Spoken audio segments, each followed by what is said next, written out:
Chapter 1, When Destiny Calls. Sophia Miller pulled her long blonde hair back into a ponytail before slipping into her favorite jacket, the beautiful robin red anorak that her fiancé Daniel had given to her for her birthday. Sprinting out into the cool autumn air, Sophia did not even mind that the dew on the grass was seeping through her tennis shoes. She was just in too good a mood today to be bothered by such things. She tried keeping her pace fast and checked her wristwatch, knowing that Daniel did not like it when she was late. It was already 7:45 am, and she and Daniel had agreed to meet at Asbury Park at 8 am sharp that morning.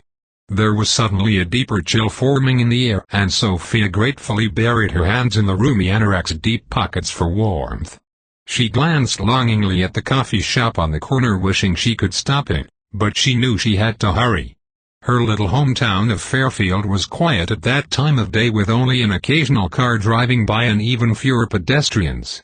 Sighing with relief, Sophia reached Asbury Park with 5 minutes to spare, and running now at a slight jog, she crossed the familiar threshold of the park's archway entrance.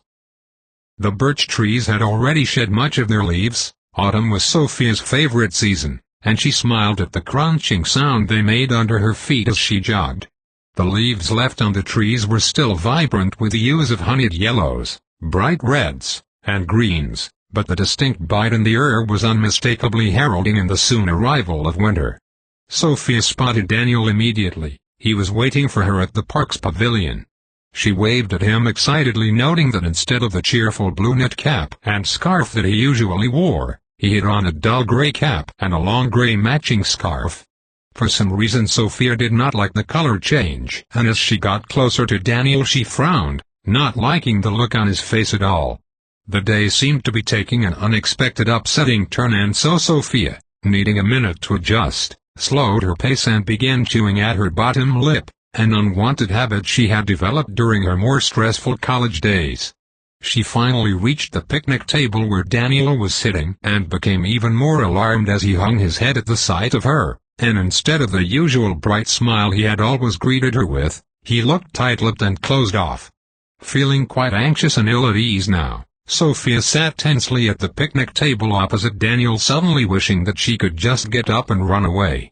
Instead, she just sat there nervously, wringing her hands in her lap, waiting for him to speak. "Daniel?" Sophia cringed at the panic in her voice. After what seemed like an eternity, Daniel looked at her fully. He took off the gray cap and ran a hand through his disheveled dark brown hair. His piercing blue eyes had never failed to take her breath away. In fact, Daniel Francis' eyes were one of the many reasons that Sophia had said yes when he had proposed to her a year ago during their 2-year anniversary dinner at Luigi's. Sophia felt a lump forming in the back of her throat as she remembered that night, and as she looked down at the diamond engagement ring on her finger it felt as though its sparkle and shine were only mocking her now. Her heart began beating rapidly, and she felt the first sharp pang of heartbreak as Daniel's once bright and piercing eyes that had always lit up when he looked at her now had a distant and dull expression, as though she were a complete stranger. Sophia fought back tears as the full realization of betrayal hit her. Feeling like she was living out a bad dream, Daniel finally spoke, but after all the waiting for it, Sophia desperately wished he would say nothing. She wished time would just stop completely so that she could leave Daniel at the picnic table and run somewhere, anywhere but here. Unfortunately, time did not stop, and Daniel spoke out what Sophia now knew. "I'm sorry, Sophia, but I've met someone else." There it was, hanging thick in the air between them. Daniel looked relieved, and as Sophia looked into his eyes one last time she saw a stranger. Whatever had happened to change him, it was clear to her in that moment that he was no longer her Daniel. In that instant of realization something unexplainable and miraculous began to come over Sophia. It was like a veil over her eyes had been removed and she felt free. Freed from what exactly she was not sure, but a sudden calm came over her, and then an odd sensation of displacement, as though she did not belong there and never had belonged there at all. Suddenly the world around her shifted as though in slow motion, like an old snapshot caught in time, but fading more and more from her view. It was then she noticed the cool air splashing her cheeks as the wind picked up the fallen autumn leaves, causing them to swirl around the pavilion. Through what felt like a great distance Sophia strained to hear whatever else Daniel was trying to say, and it seemed as though he might have sensed the shift too, because he cupped his hands around his mouth and yelled as though there was a great distance between them. "Her name is—" She never heard the rest, because that was the moment everything changed completely. Sophia had no memory of leaving the pavilion or getting up from the picnic table. Had the wind carried her? Was she just in shock and did not remember leaving? Whatever the reason, Sophia found herself walking up a very steep and unfamiliar incline. She knew Asbury Park very well, in fact she had taken many walks there, yet she had no memory of any incline or a terrain like this. Gasping to catch her breath, Sophia felt compelled to keep going as though some unseen forces were drawing her onward, even though her legs were aching and she was thirsty. Sophia then noticed a sign for an unfamiliar trail and her heart skipped a beat. What in the world was happening? Her knees buckled at the unbelievable sight in front of her. It seemed she was now heading towards the impossible, a glacial valley ending at the base of a massive mountain. She stopped open-mouthed as wisps of a faint blue mist curled their way around the mountain. The sky above was full of big white billowy clouds lazily easing their way across the mountain's massive shoulder, and as Sophia watched, she was quite certain that she had never seen anything so beautiful or terrifying in her life. Sophia knew that Asbury Park had no such mountain, not to mention the fact that the entire season seemed to have changed in an instant. She began to perspire in the blaze of the hot afternoon sun and quickly shed the anorak jacket, and as she breathed in the intoxicating scent of wildflowers, Sophia shook her head in disbelief. Surely there could be no doubt that the season was now impossibly well into summer. Needing to think, she stopped walking and began pacing back and forth across the trail while nervously chewing at her lower lip. She was beginning to doubt herself, and she wondered now if she really had gone into shock back at the pavilion and was actually having some kind of dissociative dream or crazy hallucination. If she thought her world had ended when Daniel broke off their engagement, that experience seemed minor compared to what she was facing now. Longing to be back in the security and comfort of her familiar apartment, Sophia looked at her wristwatch, stricken to see that the usually reliable watch appeared to have stopped working altogether. It was as though her wish back at the park pavilion for time to stop had actually come true. Stifling a sob, Sophia looked in the direction of the mountain. It no longer looked majestic or beautiful to her, instead it seemed imposing and uncaring, and in her desperation, she cried out loud, "Please God help me." Sophia had not prayed often in her life, but if ever there was a time for prayer, surely it was now. Somehow, even in distress, she had the presence of mind to notice a big white rock on the side of the trail. Oddly, she had not seen it before, and at the sight of it she realized just how weak and shaky she was feeling. She sat gingerly down on the rock and lowered her head into her hands, fighting off the impulse to cry uncontrollably.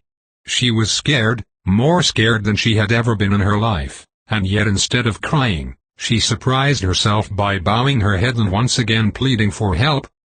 "God, if you can hear me, please help me." The moments ticked slowly and painfully for what seemed an eternity to Sophia as she sat there helplessly on the rock, until suddenly and miraculously, she heard a voice. Sophia looked up to see a man standing in front of her who looked to be in his 50s, and her eyes filled with grateful tears at the sight of him.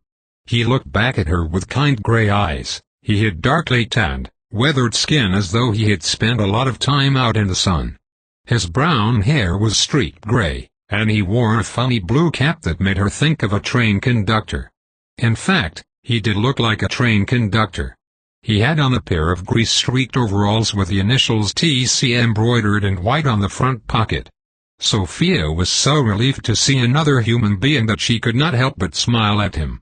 He smiled a big broad smile back at her right away, and she began to feel more at ease. In fact, Sophia immediately thought him endearing in a rugged sort of way. She was the first to speak. "Oh, thank God, sir, I am so relieved to see you. I seem to be lost." Here her voice trailed off as she was at a loss to explain how she had gotten there or her predicament. She tried to continue. "I know it must seem terribly strange, but one minute I was in Asbury Park and then, well then." Once again, she found herself at a loss for words. Seeing her struggle, The man spoke, and Sophia found his voice to be soft-spoken and as kind as his eyes. "Oh yes, miss, I would rightly say that you are quite a long way from Asbury Park. In fact, it looks like you have entered a time portal." Sophia heart did a flip-flop in her chest. Oh, this kind man must be crazy. Her normally light green eyes turned into a darker emerald green as she felt panic rise within her again. Maybe she had not heard him correctly. Fighting an overwhelming impulse to run, she willed herself to speak to him again. "I beg your pardon, sir, I am truly having the strangest day. Did you say I have entered a time portal?" "Yes, miss, but I do want to reassure you that these sorts of things don't happen by accident." Sophia shook her head slowly in disbelief, certain that she must not have heard him correctly. Deeply shaken, she watched him take out a large gold watch with a long old-fashioned gold chain fob from the front pocket of his overalls. He looked at the watch thoughtfully before speaking again. "My watch never lies, miss. I know this is all a mite hard to take in at first, but when my trusty watch stops telling time, it's always a sign. I reckoned I might need to make a stop here just in case someone might be waiting, and sure enough here you are." Sophia's jaw dropped open and she drew in a sharp breath as she fought back another wave of panic. "You mean your watch stopped telling the time too? I don't understand what is happening." The man's gray eyes softened at her distress, and he gestured to the empty space next to her on the big white rock. "Mind if I sit for a spell, miss?" Sophia nodded soberly and he sat down beside her looking pensive. "Did you by any chance pray for help, miss?" Sophia's eyes widened with astonishment, and she wondered now if this man was some sort of magician or a mind-reader. "As a matter of fact, I did pray, and well, to be perfectly honest, praying is not something I have done too much of in my life." "How did you know I prayed?" Her heart started beating unbearably fast and she grew lightheaded. Suddenly she did not want to hear his answer, suddenly she wanted desperately to run away from him, but she was beginning to feel dizzy and as though she might faint. Seeing her distress, he quickly pulled a small canteen out of what seemed to be the limitless pockets of his overalls. He handed it to her and urged her to drink. "Please, miss, you need water." Sophia pushed back any misgivings she felt about taking the water from a stranger and she drank gratefully. The dizziness subsided right away, and her head cleared a bit. Patting her reassuringly on the shoulder, he then handed her a clean white, and beautifully embroidered, handkerchief. She felt oddly soothed by the sight of it and pressed it to her eyes and cheeks. As she did this, her senses were pleasantly engulfed by the handkerchief's clean and soothing scent of lavender. There, Sophia, it's all going to work out just fine, you'll see. You just need to have a little faith. There is a train scheduled to arrive shortly, just at the base of the mountain." Sophia stared openly at him, shaking her head once again in disbelief. "Wait, how is it that you know my name? Is there a train coming here?" Incredulous, Sophia looked toward the base of the mountain and sure enough she could now see train tracks. How had she not seen them before? She was stuttering now, "I don't understand." Suddenly he slipped off the rock with agility that surprised her. He then pulled out a single shiny gold ticket from the initial front pocket of his overalls and handed it to her. "Here is your train ticket, miss. I really must be on my way, but don't you worry because it's all going to work out just fine." Sophia jumped up from the rock suddenly seized with renewed fear. "Oh no, please don't go." Tears welled up instantly in her eyes and threatened to spill down her cheeks at the sight of him turning and getting ready to walk away in the direction of the mountain. In a panic Sophia yelled out after him, "Oh wait, please don't go. At least not yet, I need to ask you something before I can decide whether to board this train that you say is coming." He stopped walking and turned fully around to face her before giving her a reassuring smile. Sophia then noticed just the hint of a knowing twinkle in his eye and suddenly felt inexplicably relieved and less afraid. "Please do ask, miss." Sophia struggled for a moment as she worked up the courage to continue, because she was well aware of the highly unusual circumstances she now found herself in, and she was starting to think this kind stranger might somehow be more than what he appeared to be. Clearing her throat, she gathered up the courage to speak to him honestly. When Daniel broke off our engagement, for one of the most awful reasons imaginable by the way, betrayal. And here she did have to stop a moment to catch her breath as she was shaken anew by the awful truth of it. Well, I thought my life was over, but then this happened. Finding herself at a loss to adequately explain the unbelievable events of the day, Sophia chose instead to wave at the broad expanse of majestic scenery all around them, including the mountain. Well, the thing is, and I do apologize for this because you have been so kind, but I am still not entirely sure you are even real. I mean, after all, you could be a figment of my imagination or a hallucination. However, even as she said these words, they sounded hollow and unconvincing to her. She well knew how very real every aspect of what was happening felt to her. Slightly anxious, she chewed at her lip, feeling a bit embarrassed now at having said so much out loud, but she was determined, in spite of her discomfort, to say everything that was on her mind. I'm just suddenly not sure of anything at all. I thought my life was all set and things made sense, but now here I am, at this crossroads or time portal as you have called it, which I have to say is still a very hard thing to believe could be true, and I don't know what to do. So, this is what I wanted to ask you before you go, before I decide whether to get on board this train or not. Suddenly and in a manner very akin to a train conductor, T.C. raised his hand before she could ask the question and gestured for her to stop. His kind gray eyes searched her face intently. Miss Sophia, I do reckon you are going through a lot of emotions right now. Folks don't always decide to board the train, some turn back, and I just want you to know they always find their way back to their once familiar surroundings again, and you can do that too. It's entirely your choice, Miss Sophia. You can keep going on into the unknown, or you can choose to go back to what is familiar. It's up to you.